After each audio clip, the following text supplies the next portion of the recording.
High in the Sierra Mountains, just outside of Yosemite National Park, is the home of Sierra Online, the creator of the world's greatest interactive fiction.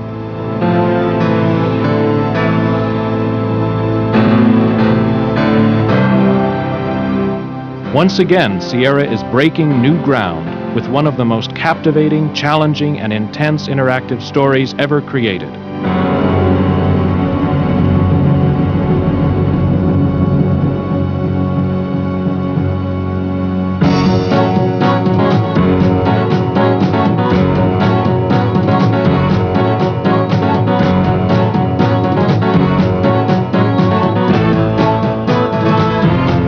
Gabriel Knight, Sins of the Fathers, is a psychological suspense story of one man's desperate search to safeguard his future by unraveling his past. A generations-old voodoo curse haunts Gabriel's sleep and threatens his very life. Gabriel's search into the roots of voodoo, combined with the images of his own nightmares, provide the keys to unlock the curse and save his very existence. Game designer Jane Jensen and a team of programmers, artists, animators, musicians, cinematographers, actors, and other specialists have spent over a year creating this incredible adventure.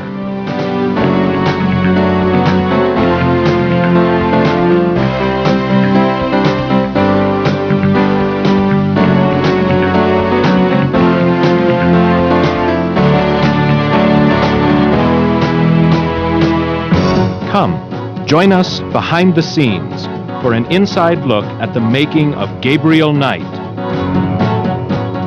Jane began the Gabriel Knight project immediately following her work as co-designer and writer for King's Quest VI, which was the best-selling computer game of 1992. For Jane, Gabriel Knight was a true labor of love. Well, I came to Sierra Online because I really loved adventure games. My first one was King's Quest IV, and I loved the medium the way it was. I love puzzles of all kinds, and I like the graphics. But as a writer, when I came here, I kind of got inspired thinking about how far this medium could go. Sierra was already at that point changing a lot of its direction, and I feel very strongly that this medium can be as powerful of entertainment as any film or any book or any comic or whatever medium you have. And I don't think that, I try not to limit my thinking about the powerful nature of the story because it's a computer game. I think that we can make computer games that are just as good as any other form of entertainment. With Gabriel Knight, Jane also pioneered a number of changes to the familiar Sierra game interface. We get letters from people saying they think that the game assumes too much. It assumes that they want to pick up something when they click the hand on it where they may have been trying to open it. So I wanted to try to keep the point and click and the icons, the visuals instead of words, and introduce a little bit more freedom of action. That and the dialogue trees are the way we've done that with Gabriel Knight. I think it's made it a very difficult game, but I hope that people will take a little time to get used to it. An experienced team of artists and animators transformed Jane's vision into the game's distinctive style and appearance. Lead illustrator John Schroeds created an overall art design that borrows from the dark look of film noir, combined with the distinctly stylistic appearance of graphic novels. We used the graphic novel as an influence for the cut panel format to bring out climaxes in the storyline. A talented team of artists created over 80 breathtaking original background illustrations and scores of cut panel and dream sequence pictures. Like the sets of a motion picture, they create the backdrop for the incredible world of Gabriel Knight. Lead animator Michael Hutchison harnessed an arsenal of animation tools and techniques, over 2,000 individual animations, and dozens of cinematographic and cut panel sequences were created. The resulting game visuals define new standards for interactive adventures, giving Gabriel Knight the look and feel of a motion picture production. One of the things that we were really excited about when we started work on Gabriel was the opportunity to really make it visually any way that we wanted to. It's the first in a series, and we weren't locked into any particular style with this game. We could We could have the cut panel sequences of stills and then animate those in comic books fashion. We could have video capture, we could have 3D studio, we could composite all of these different mediums into one, and really get some pretty exciting effects, I think. The programming team integrated the graphics, animations, cinematographic sequences, user interfaces, puzzles, dialogue, narration, sound effects, and music, creating the final game.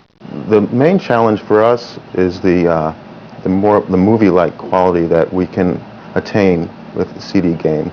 Previously, we would have dialogues would always be in text, and the action would basically stop. Now we have the talking going on while the action is going on, and synchronizing those two things is a new experience for me, but it really gives the game an extra flavor. Before, we took text-based games and turned them into CD games, so we really got a text-based game on a CD. Now we have a truly CD-oriented game. The musical soundtrack has always been a distinctive element of Sierra games, and Gabriel Knight is no exception. Game producer and musician Bob Holmes composed an enthralling soundtrack of original music that sets the mood and adds depth and dimension to the world of Gabriel Knight.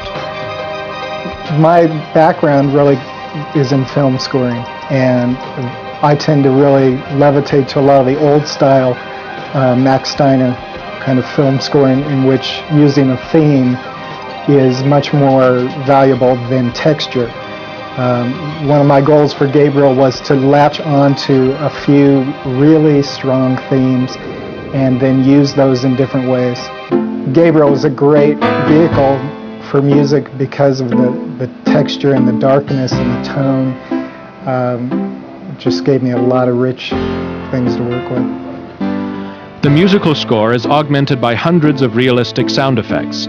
This brings a cinematic scope to the game's soundtrack and adds life, energy, and believability to the game-playing experience. I really don't want to be dead. Can we try that again?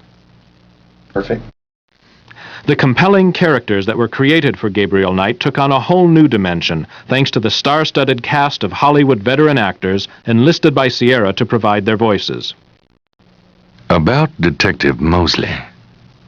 The Hollywood Reporter proclaimed that Gabriel Knight is the first time an all-Hollywood cast of name actors has been assembled for an interactive movie. Veteran Hollywood producer, director, writer, and performer Stuart M. Rosen signed on to cast and direct the voiceover actors. Rosen has directed hundreds of hours of animation voiceovers and on-camera television. He has been honored with scores of awards, including 10 Emmys. Gabriel Knight absolutely measures up and is far and above a number, in fact, I'd say most things that I've done, in many ways. You know, obviously it's a different form. It's not quote, a film, and it's not a television series or a half-hour or an hour special. So it's different. It's a different form. But I think it's outstanding. I'm very proud of it. I want everybody to see it. With nearly 7,500 lines of dialogue and narration covering all the possible paths the player could follow, this project was the equivalent of directing voiceovers for 5 full-length animated feature films. Gabriel Knight was Rosen's second collaboration with Sierra. He also directed Robbie Benson and others for the CD-ROM version of King's Quest VI. Drachen means dragons. I wonder if Mosley would know he was being insulted if I called him Drachenbreath. Tim Curry is among Hollywood's most talented and versatile actors.